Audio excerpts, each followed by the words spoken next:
la team, bienvenue dans cette nouvelle vidéo. Aujourd'hui, j'aimerais explorer avec toi une piste. L'estime de soi. Ça te parle? Ou l'amour de soi? Autrement dit, oser d'être soi-même sans s'excuser au monde entier. Tout simplement, être soi, sans se ficher de ce que l'autre pensera de toi. Juste être soi. J'ai dit ça car il y a quelques années, j'étais à la merci de ma vie. J'étais à la merci de tout ce qui croisait mon existence.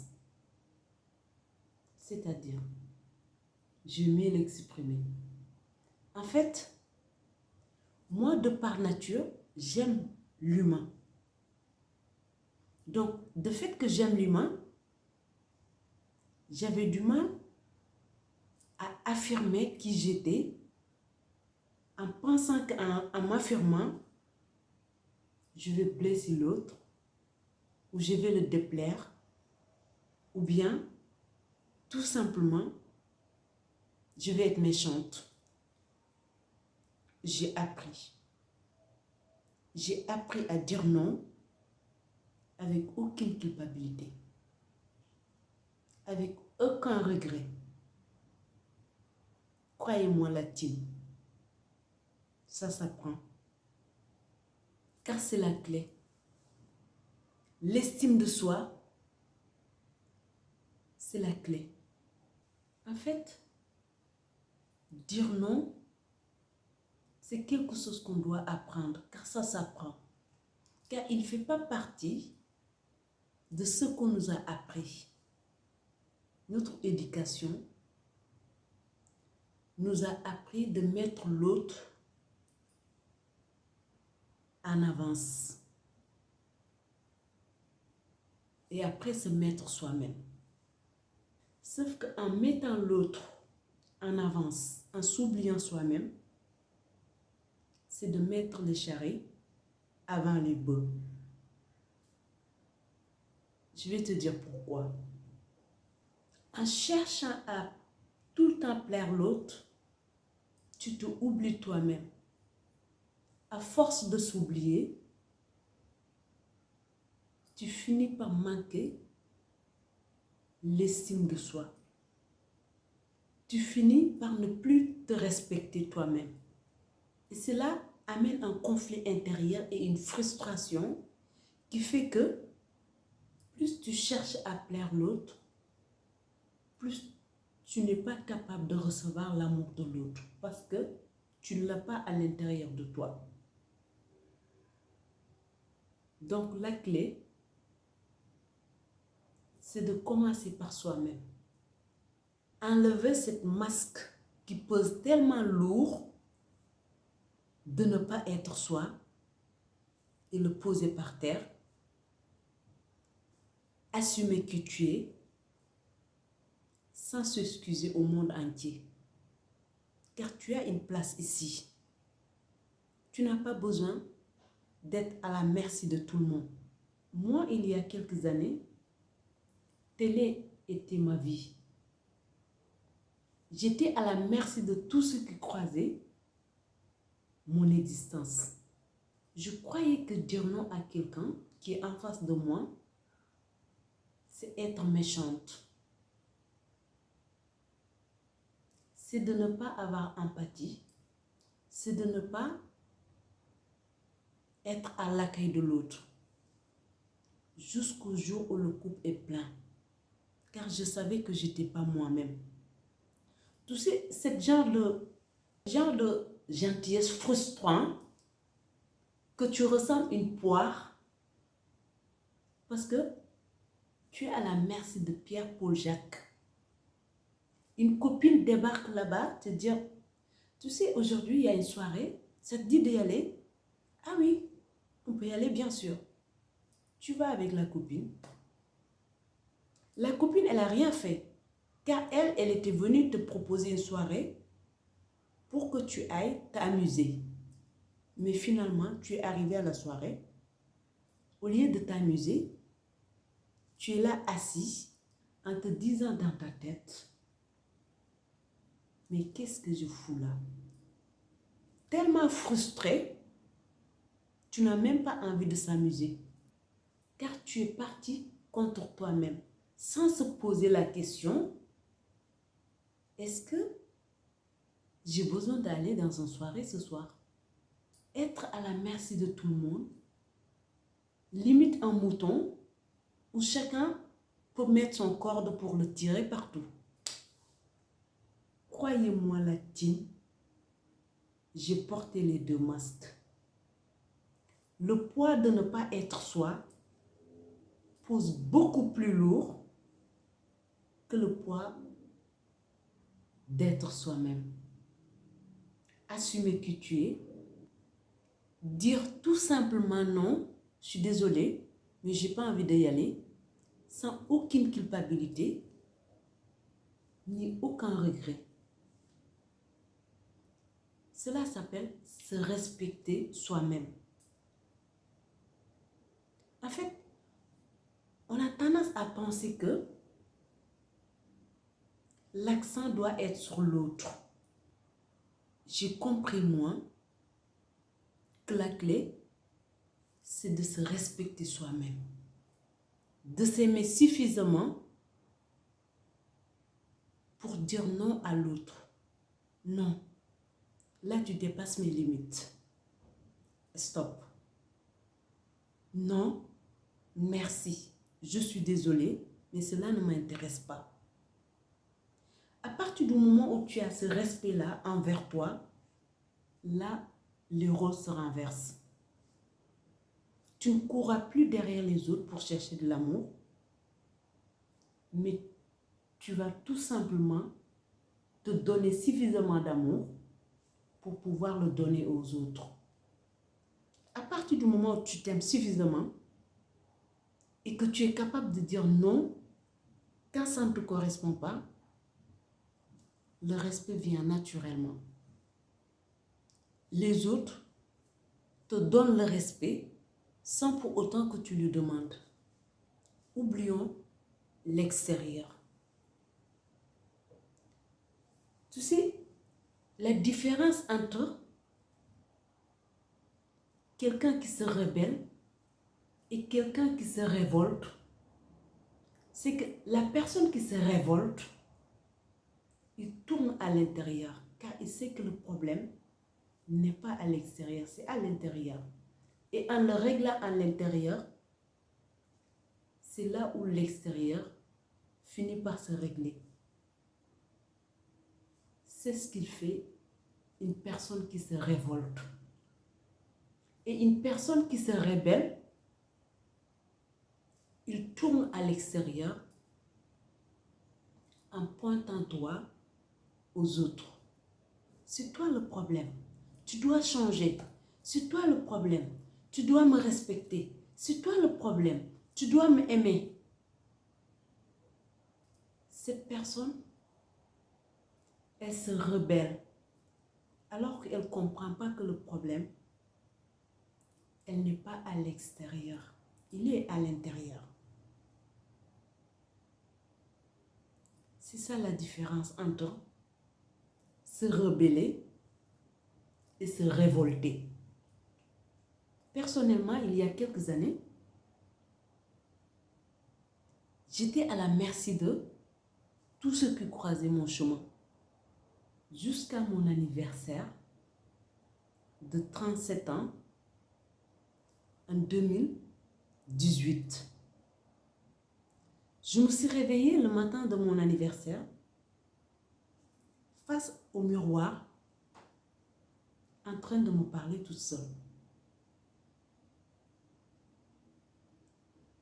Je me disais que à quoi ça sert de continuer à vivre comme ça en subissant sa vie au lieu de le vivre.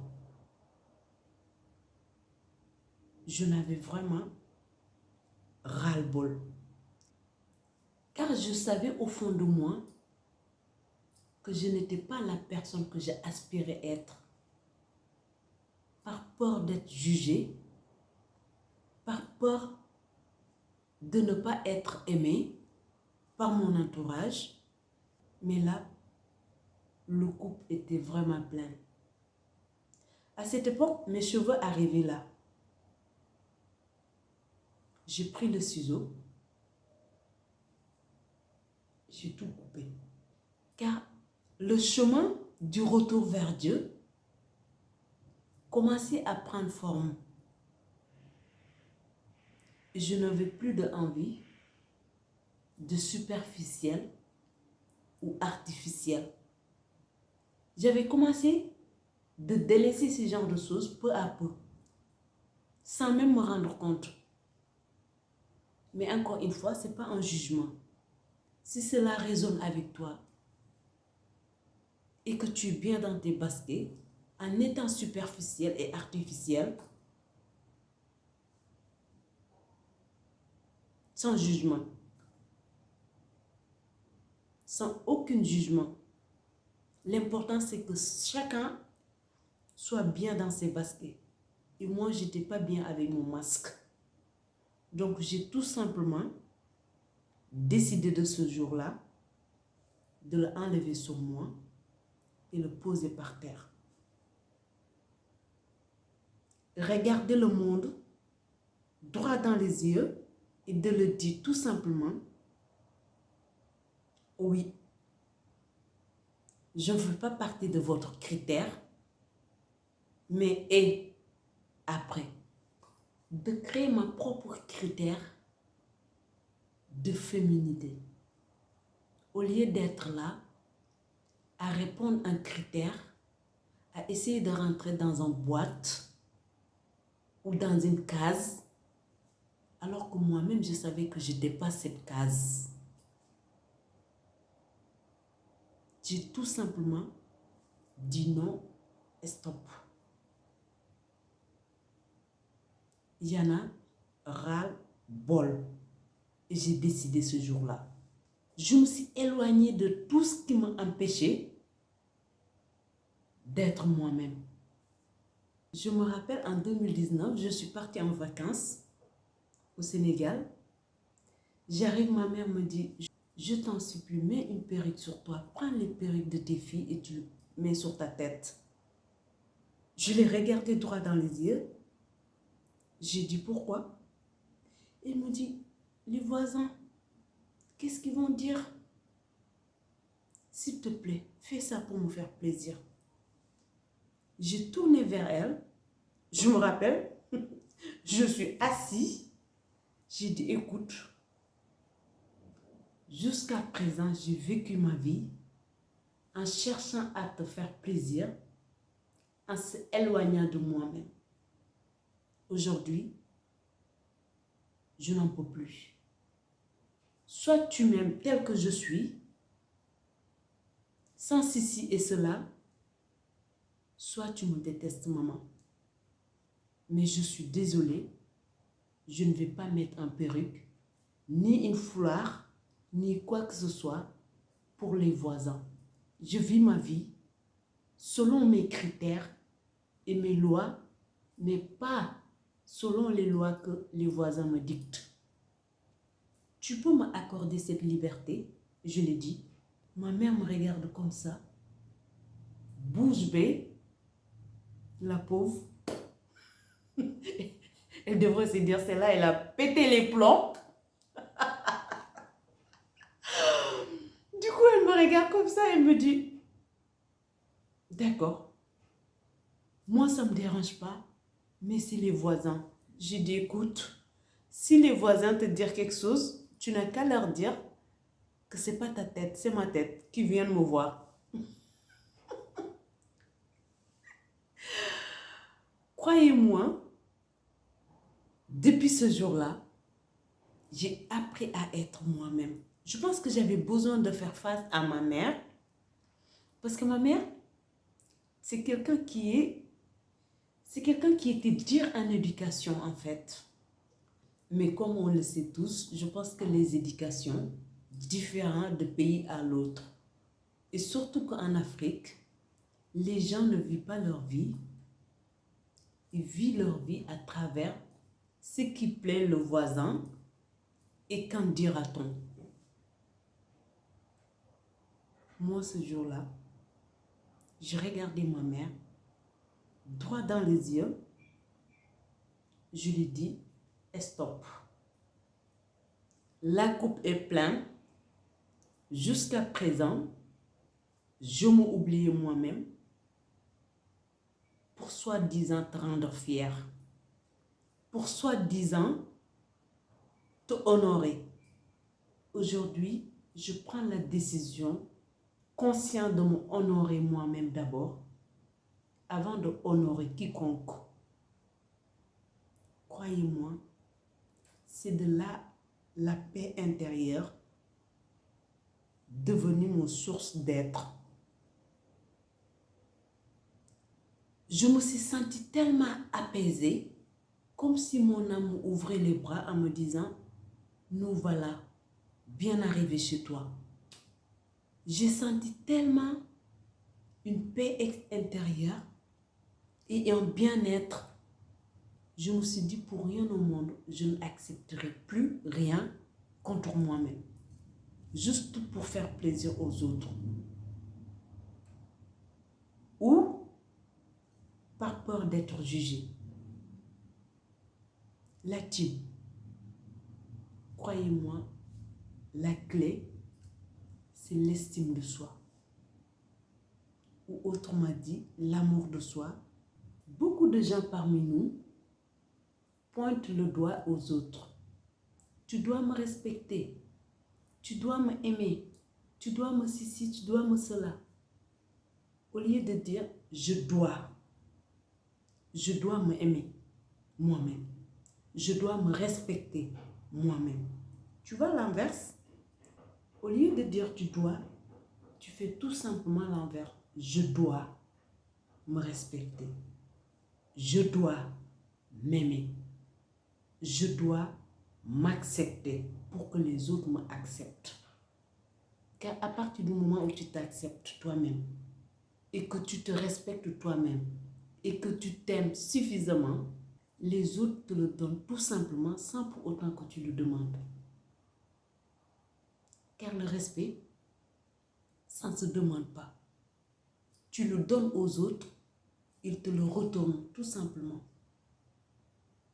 De même que l'amour. Tu n'as pas besoin de courir derrière les autres pour leur demander de t'aimer. Si tu t'aimes suffisamment, tu vas offrir aux autres l'amour et ils vont te le retourner, tout simplement. C'est aussi simple que cela, mais comme on le sait tous, la vie est simple comme un bonjour, mais l'humain cherche toujours à le compliquer. Car on mise sur l'extérieur en oubliant l'intérieur, alors que tout vient de l'intérieur. Aujourd'hui, avec le recul, je me rends compte que beaucoup de couples se séparent. Chacun pointe le doigt à l'autre en le disant « c'est toi le faute ». Mais si chacun faisait le contraire, est-ce que c'est moi le problème? Il n'y aura plus de problème dans les couples. Car on a tendance à faire comme ça, au lieu de faire comme ça. Si c'était moi le problème, mais vraiment si c'était moi le problème, à partir du moment où tu poses cette question et tu te pointes le doigt, tu touches le problème. Mais tant que tu pointes le doigt à l'extérieur, c'est toi le problème. Tu dois changer. C'est toi le problème. Tu dois me respecter. C'est toi le problème. Tu dois m'aimer. Car pour recevoir l'amour, tu dois être capable de pouvoir le donner toi-même d'abord. Et une personne qui ne s'aime pas, il ne peut pas tout simplement donner de l'amour, car la vie est faite d'une manière, on ne peut pas donner ce qu'on n'a pas. Donc, mets-toi priorité. C'est toi le premier plan. Sur chaque décision à prendre, Demande-toi, est-ce que cela te donne une liberté d'être toi-même? Est-ce que cela te donne une bien-être? Est-ce que cela fait vibrer ton cœur? Si tu n'as pas ces 3 réponses-là, dis tout simplement non. Je suis désolée, mais cela ne me correspond pas. Si la personne qui est en face de toi est contente, et il accepte ta réponse, tant mieux. Si ce n'est pas le cas, ne te culpabilise pas. C'est son problème à elle. Mais ce n'est pas ton problème. Car tu as tout simplement fait ce qui est juste pour toi. Cela étaient les conseils de Lion affamé pour aujourd'hui. En attendant, je prie le bon Dieu pour qu'elle mette de lumière sur ton chemin. D'ici là, porte-toi bien. Bisous, je vous aime, la team.